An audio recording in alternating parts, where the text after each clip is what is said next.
I think we should do lots of experiments. I think we should build a mechanism that enables broader participation, even if it's only voice and not necessarily decision-making power.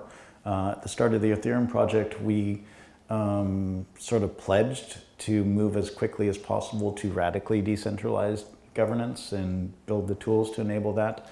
And I think we have very good governance on the Ethereum platform, but I don't think we're going to move to automated governance as with Decred or Tezos or something like that. It's and I was kind of in favor of doing that, trying to figure that out. Vlad and Vitalik had a discussion with them about exactly this 7 days ago or something like that, and they're very happy with how governance is going. I'm very happy with how governance is going. If you really understand what's going on the Ethereum project, you know that there are many different classes of actors. They all have voice. When there's an issue, everybody talks about it. We get signals from different factions or different kinds of actors, whether they're exchanges or pools or foundation paid developers or the foundation itself or exchanges or companies in the space. So it's really become a very decentralized ecosystem. Vitalik is extremely good at not expressing his opinion in a contentious issue.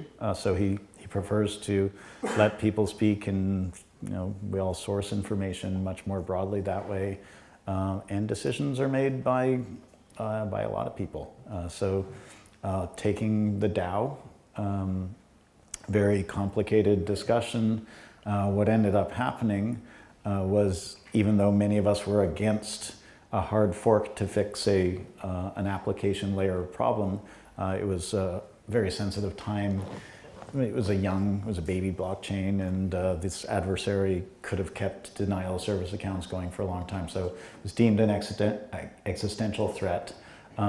Yet what we ended up releasing was, even though the developers didn't want to do the fork, they enabled people to download code and you could choose which side of the fork you wanted to be on. So everybody was really able to make their choice. And what ended up happening was, it looked like maybe 10% of the people wanted strong immutability and the classic side of things, and that's roughly what we ended up, before the release of the code, and that's roughly what we ended up seeing.